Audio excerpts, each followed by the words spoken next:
Sakalayan gunarnavasya Vande Guru Sri Charanaravindan.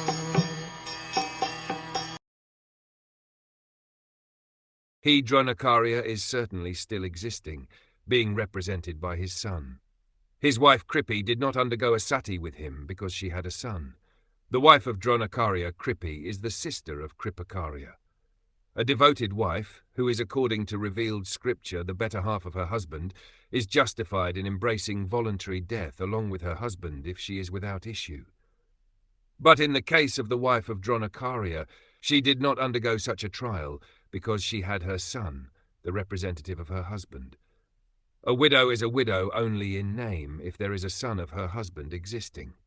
So in either case, Ashvathama was the representative of Dronakarya, and therefore killing Ashvathama would be like killing Dronakarya. That was the argument of Draupadi against the killing of Ashvathama.